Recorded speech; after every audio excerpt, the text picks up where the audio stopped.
Hi ma'am. Sir ఇప్పుడు social మీడియాలో అంటే సోషల్ మీడియా ప్లాట్ఫామ్స్ చాలా ఉన్నాయి, ఇన్స్టాగ్రామ్ అని, ఫేస్బుక్ అని. సో ఇలాంటి వాటిలలో చాలామంది రీల్స్ చేసి పెడుతూ ఉంటారు. అలాంటప్పుడు వెనకాల చాలామంది పడుతూ ఉంటారు. దానివల్ల వాళ్ళకి నచ్చకపోవచ్చు, అంటే నన్ను వేరే వాళ్ళు చూపించడం ఏంటి అనేసి అనుకోవచ్చు. సో అలాంటి వాళ్ళకు అంటే ఎలాంటి కేసెస్ కానీ ఎలాంటి చర్యలు తీసుకునే అవకాశం ఉందంటారు? ఫస్ట్ ఆఫ్ ఆల్ మనం మాట్లాడుకుంటే జనరల్గా ఇప్పుడు చాలామందికి ఇది ఒక ప్యాషన్ అయిపోయింది అనమాట. నైట్కి నైట్ సెలబ్రిటీస్ అయిపోవాలి, నైట్కి నైట్ నాకు వ్యూస్ ఎక్కువ రావాలి, నైట్ ఫాలోవర్స్ ఎక్కువ రావాలి, సబ్స్క్రైబర్స్ ఎక్కువ రావాలి, అండ్ నేను బయట పోర్ట్రే అవ్వాలి. ఇవి చాలామందికి పెరిగిపోయినాయి అనమాట. ఎట్ ప్రెసెంట్ బయట జనాలు కూడా ఎట్లా అంటే ఒక పర్సన్ కనుక ఒక లేడీ కానీ కొంచెం ఎక్స్పోజ్ చేస్తూ కానీ కొంచెం క్యూట్ వర్డ్స్తో మాట్లాడుతూ కానీ ఒక రీల్ కానీ లేదు అన్నట్టు ఒక వీడియో కానీ చేసి పెడితే నిజంగా నైట్కి నైట్ సెలబ్రిటీస్ అయిపోతారు వాళ్ళు. సో ఏదైతే చాలామంది ఏంటి అంటే అడల్ట్ కంటెంట్కి ఎక్కువ ఇంట్రెస్ట్ చూపిస్తూ ఉన్నారు. సో అందుకని చెప్పి ఇట్లాంటి సిచ్యువేషన్స్ పెరిగిపోతూ ఉన్నాయి. అండ్ అదే కాకుండా చాలా సిచ్యువేషన్స్లో మనం ఇప్పుడు రీసెంట్గా మాట్లాడుకుంటే యూపీలో అయింది ఒక ఇన్సిడెంట్. అది స్క్రిప్టా లేకపోతే ఏంది అనేది అర్థం కాదు. ఒక బయటికి అయితే ఒక న్యూస్ అనేది వచ్చింది, బట్ అక్కడ వే ఆఫ్ ఫొటోస్ కానీ ఇవన్నీ చూస్తే స్క్రిప్ట్ లాగానే ఉంది. సో ఏదైతే ఒక రైల్వే స్టేషన్లో డైరెక్ట్గా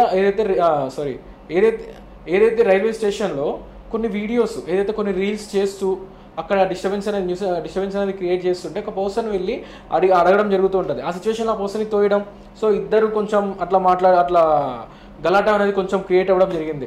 సో ఇట్లాంటి ఇన్సిడెంట్స్ చాలా ఉన్నాయన్నమాట. నాట్ ఓన్లీ ఇదేనే కాదు, ఒక సిచ్యువేషన్స్లో రైల్వే ట్రాక్ మీద వెళ్ళి పడుకొని రీల్స్ చేయడము, అండ్ అదే కాకుండా ట్రాఫిక్ సిగ్నల్స్ దగ్గర రీల్స్ చేయడము, ఇట్లాంటి ఇన్సిడెంట్స్ చాలా ఉన్నాయి. సో ఇక్కడ బయట పర్సన్స్ కూడా ఎట్లా అనంటే కంటెంట్ లేని వాళ్ళని ఎంకరేజ్ చేస్తున్నారు.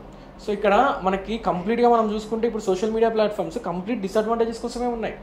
ఏదో ఒక 10% 20% ఛానల్స్ యూస్ఫుల్ కంటెంట్ అనేది ఇస్తుంది. సో అట్లాంటి యూస్ఫుల్ కంటెంట్ కూడా ఎవరు ఇంట్రెస్ట్ చూపించడు. సో నార్మల్గా ఎవరు అంత ఇంట్రెస్ట్ చూపించారు అనమాట. మనం కొన్ని వీడియోస్ చూసుకుంటే చాలా ఇంట్రెస్టింగ్గా ఉంటాయి. అండ్ అదే కాకుండా చాలా వాటి వల్ల కొంచెం అట్రాక్ట్ అవ్వడం కానీ లేదు అని అంటే వాటి వల్ల కొంచెం నాలెడ్జ్ అనేది మనం ఇంప్రూవ్ చేసుకునే కానీ చాలా ఉంటాయి ఇట్లాంటివి. సో అట్లాంటి వాళ్ళని మనం ఫాలో అవ్వాలి. కానీ ఏదైతే అడల్ట్ కంటెంట్ ఇవ్వడం కానీ లేదు అని అంటే రోడ్ల మీద ఇట్లా న్యూసెస్ క్రియేట్ చేసుకుంటూ డిఫరెంట్ టైప్ ఆఫ్ వీడియోస్ చేసుకుంటూ వాళ్ళని నువ్వు ఎంకరేజ్ చేస్తే రేపు పొద్దున్న వాళ్ళు వేరే క్రైమ్స్కి వెళ్ళిపోతూ ఉంటారనమాట.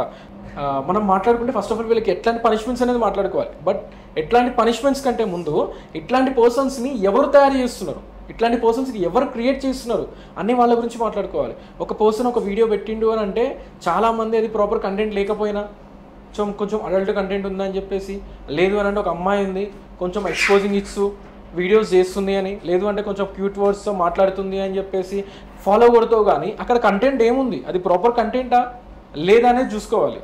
సో మనం ఏదైతే బిఫోర్ కరోనా చాలా తక్కువ ఉండే ఇన్ఫ్లుయెన్సర్స్, ఖాళీగా ఇంట్లో కూర్చున్న చాలామంది ఉన్నారు కదా. దీనివల్ల ఏమైంది అని అంటే ప్రతి ఒక్కళ్ళు ఇన్స్టాగ్రామ్ ఓపెన్ చేసేసుకోవడం, యూట్యూబ్ ఓపెన్ చేసుకోవడం, ఇన్ఫ్లుయెన్సర్లు అయిపోవడం.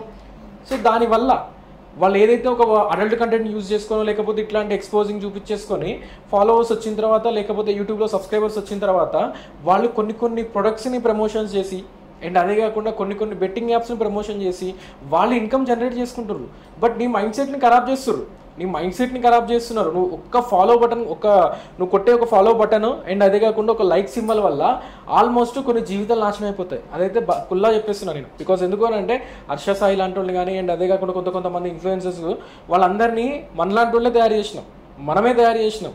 ఎందుకు వాళ్ళు ఏదో కంటెంట్ ఫస్ట్ ఒక శాంపిల్ కంటెంట్ ఇచ్చిర్రు, ఫాలో కొట్టేసిన తర్వాత వాళ్ళ స్వార్థం కోసం వాళ్ళు డిఫరెంట్ టైప్ ఆఫ్ ప్రొడక్ట్స్ గురించి ప్రమోషన్స్ చేసుకుంటూ అండ్ అదే కాకుండా ఏదైతే ఇల్లీగల్ యాక్టివిటీస్కి రిలేటెడ్ అయ్యి బెట్టింగ్ యాప్స్ కానీ లేదు అని అంటే డిఫరెంట్ టైప్ ఆఫ్ ప్రొడక్ట్స్ అది యూస్ఫుల్ లేని ప్రొడక్ట్సా లేకపోతే యూజ్ అవుతుందా అని వాళ్ళు కూడా ఆలోచించకుండా వాళ్ళకి వచ్చే ప్రమోషన్స్కి వచ్చే అమౌంట్ వల్ల వాళ్ళు వీడియోస్ తీసి పెడుతున్నారు. ఆ వీడియోస్కి నువ్వు ఫాలో కొడుతున్నావు, లైక్ కొడుతున్నావు, వాడి మీద ఇంట్రెస్ట్తో నువ్వు అవసరమైతే ఆ ప్రొడక్ట్స్ కూడా పర్చేస్ చేస్తున్నావు. ఆ ప్రొడక్ట్ ఎట్లుంటుంది, ఏంది, నాసి రకందా లేకపోతే ఎట్లాంటిది, వాడు ఇచ్చే కంటెంట్ ఎట్లుంది ఏంది అనేది ఏం చూసుకోమన్నమాట.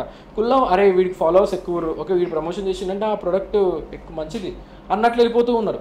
కానీ ఇక్కడ అర్థం కాదు ఏంటి అని అంటే వాళ్ళకు కూడా వాళ్ళ స్వార్థం కూడా ఉంది దాంట్లో. ఆల్మోస్ట్ వాళ్ళు ఇన్స్టాగ్రామ్ ఓపెన్ చేసిర్రు అని అంటే వాళ్ళు స్కామ్ చేద్దామని చెప్పి ఓపెన్ చేసిర్రు. ఈవెన్ నేను లీగల్ రిలేటెడ్ కంటెంట్ కంప్లీట్గా లీగల్ రిలేటెడ్ కంటెంట్ ఇస్తున్నానంటే జనాలకి లీగల్ రిలేటెడ్లో ఏమన్నా డౌట్స్ ఉన్నాయి, సో నేను ఒక నాలెడ్జ్ ఇద్దాము అని చెప్పిస్తున్నా. ఇందులో నా స్వార్థం ఏంది, నేను బయట జనాలకు తెలియాలి అని చెప్పేసి. సో నేను ఒక అడ్వకేట్ని, నా ప్రొఫెషనలిజం నేను చూపించుకోవాలి అని చెప్పేసి. సో ఇట్లాంటి యాక్టివిటీస్కి చేసుకోవాలి అని నేను చెప్పట్లేదు. సో నా గురించి నేను సెల్ఫ్ డబ్బా కొట్టుకోవడం కాదు. సో నువ్వు యూస్ఫుల్ కంటెంట్ని ఫాలోగా, యూస్ఫుల్ ఛానల్స్ని చూడు, అది నీకు రేపు పొద్దున ఫ్యూచర్లో కూడా యూజ్ అయిపోతుంది. మనం చూసుకుంటే రా టాక్స్ అని కానీ లేకపోతే కొన్ని ఛానల్స్ ఉన్నాయి. అండ్ అదే కాకుండా మన బీఆర్కే అయినా కానీ, సో నీకు ఏదైతే ఇన్స్టాగ్రామ్ ఛానల్ని ఫాలో అవ్వడం వల్ల, లేదు అని అంటే యూట్యూబ్లో చూడడం వల్ల నీకు డిఫరెంట్ టైప్ ఆఫ్ వీడియోస్, ఇప్పుడు మన దాంట్లోనే చూసుకుంటే లీగల్ ఉంటాయి, అండ్ అదే కాకుండా ఆస్ట్రాలజీ రిలేటెడ్ ఉంటాయి. సో అన్ని రకాల రిలేటెడ్ ఉంటాయి. సో ఆల్మోస్ట్ నీకు ఒక ఛానల్లో ఇన్ని టైప్ ఆఫ్ వీడియోస్ ఉన్నాయి అని అంటే కంప్లీట్లీ ఈ ఛానల్ మొత్తం యూస్ఫుల్ అయిపోతుంది. ఇట్లాంటి ఛానల్స్ నువ్వు ఎంకరేజ్ చేయి.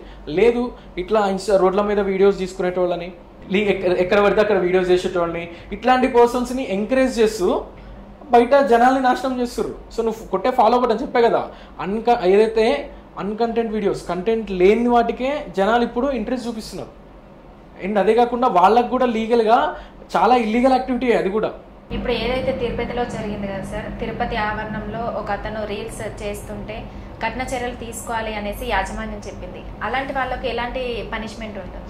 ఓన్లీ రీల్స్ అనే కాదు మ్యామ్, ఇక్కడ ఏంటి అని అంటే ఏదైతే డ్రోన్ షాట్స్ కూడా తీసుకోవద్దని చెప్పేసి ఇవ్వడం కూడా జరిగింది. కొన్ని ప్రొహిబిటెడ్ ఏరియాస్ ఉంటాయి. అండ్ కొన్ని ఏరియాస్లో ఏంటి అంటే నువ్వు రీల్స్ కానీ ఇట్లాంటివి తీయడం వల్ల అది చాలా క్రౌడ్ ఏరియా. ఇప్పుడు తిరుపతి అని కానీ చాలామంది అక్కడ దైవ దర్శనానికి వెళ్ళే వాళ్ళు చాలామంది ఉంటారు. ఇప్పుడు వీళ్ళు తీసే రీల్స్ వల్ల పక్కన వాళ్ళకి డిస్టర్బెన్స్ అయిపోతూ ఉంటుంది. అండ్ అదే కాకుండా వాళ్ళకి ఇంట్రెస్ట్ లేకపోయినా వాళ్ళ ఆ వీడియోలో వాళ్ళ ఫొటోస్ అయితే కనపడతాయి కదా, వాళ్ళు కనపడుతూ ఉంటారు కదా. సో దానివల్ల వాళ్ళు బయటికి రావడం కానీ, సో ఇట్లాంటివన్నీ కొంతమంది ఇంట్రెస్ట్ లేక కొంతమంది ఉంటారు అనమాట. అట్లాంటి సిచ్యువేషన్లో కంప్లైంట్ రైజ్ చేసిన వాళ్ళు కూడా ఉన్నారు. అట్లాంటి కేసెస్ కూడా ఉన్నాయి చాలా. ఏదైతే ప్రొహిబిటెడ్ ఏరియాలో కొన్ని ప్రొహిబిటెడ్ ఏరియాస్లో నువ్వు డ్రోన్ షాట్స్ కానీ అవసరమైతే వీడియోస్ కూడా తీయకూడదు అనమాట. ఇన్ కేస్ నువ్వు డ్రోన్ షాట్స్ తీసినా, ఇన్ కేస్ వీడియోస్ తీసినా కూడా వాళ్ళ మీద కంపల్సరీ పనిష్మెంట్ అనేది తీసుకోవచ్చు, సో లీగల్గా. అండ్ అదే కాకుండా నువ్వు అట్లాంటి ప్రొహిబిటెడ్ ఏరియాలో ఏమైనా వీడియోస్ తీసుకోవాలి అనుకున్న సిచ్యువేషన్స్లో కూడా అసలు నువ్వు ఏ పర్పస్గా తీస్తున్నావు, ఎందుకు తీస్తున్నావు, సో నీ ఛానల్ ఏంది, సో అట్లాంటివన్నీ కూడా నువ్వు బయటకి ఏమి ఇద్దాం అనుకుంటున్నావు, ఎట్లాంటి కంటెంట్ ఇద్దాం అనుకుంటున్నావు, ఏం చెప్దాం అనుకుంటున్నావు జనాలకి. సో ఇట్లాంటిది ఒక అప్లికేషన్ లాగా రాసి వాళ్ళకి ఇచ్చి వాళ్ళ దగ్గర పర్మిషన్ తీసుకొని కూడా చేసుకోవచ్చు.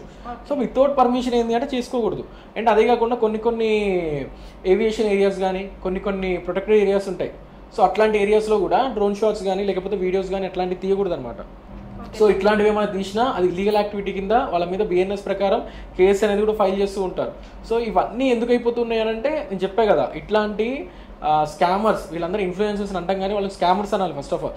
ఇట్లాంటి స్కామర్స్ని ఎంకరేజ్ చేయడం వల్ల ఫస్ట్ ఆఫ్ ఆల్ కంప్లీట్గా మనం ఏంటి అంటే కంటెంట్ ఉన్న వీడియోస్నే మనం ఎంకరేజ్ చేయాలి, కంటెంట్ ఉన్న ఛానల్స్ ఎంకరేజ్ చేయాలి. అమ్మాయి బాగుంది అని చెప్పేసో లేకపోతే అడల్ట్ కంటెంట్ ఇచ్చిండు ఇదేదో బాగుంది కదా అని చెప్పేసో ఫాలో కొడతావు, కింద కామెంట్స్ పెడతావు, అరే వీడేంద్రా ఇట్లున్నాడు, వీడేంద్రా వీడియోస్ ఇట్లా చేస్తున్నాడు గలీజ్గా అది ఇది అని చెప్పేసి ఫాలో కొడుతున్నావు, కామెంట్లు పెడుతున్నావు. నీకు ఇంట్రెస్ట్ లేకుండానే నువ్వు ఫాలో కొడుతున్నావు, నీకు ఇంట్రెస్ట్ లేదనే కామెంట్స్ పెడుతున్నావు. ఎందుకు? ఇన్ కేస్ ఇప్పుడు వాడి కామెంట్ కనుక వాడి మనోభావాలు దెబ్బతీసినాయి అనుకోండి, అట్లా ఇష్టం వచ్చినట్లు కామెంట్లు పెడుతున్నా వాళ్ళ మీద కూడా మనం సైబర్ క్రైమ్స్లో కంప్లైంట్ పెట్టచ్చు. అండ్ అదే కాకుండా ఇన్ఫర్మేషన్ టెక్నాలజీ యాక్ట్ ప్రకారం కూడా వాళ్ళ మీద ఎఫ్ఐఆర్ ఫైల్ చేయించి వాళ్ళకి ఇంప్రెషన్ పడే ఛాన్సెస్ కూడా ఉంటాయి అనమాట కొన్ని సిచ్యువేషన్స్లో. సో ఇది వాళ్ళకి ప్రాబ్లం ఉంటుంది, ఒకవేళ కేసు ఫైల్ చేయాలంటే వాళ్ళకి ప్రాబ్లం ఉంటుంది. వాళ్ళకి ఏమైనా ఈగో సాటిస్ఫై అవ్వలేదు అనుకో, నిన్ను ఫాలోవర్ అని కూడా చూడ్డు, ఫాలోవర్ అని చూడకుండా కంప్లైంట్ రైజ్ చేస్తాడు. ఇట్లా చాలా మంది కేసెస్ ఫైల్ చేసిన ఇన్ఫ్లుయెన్సర్స్ కూడా ఉన్నారనమాట.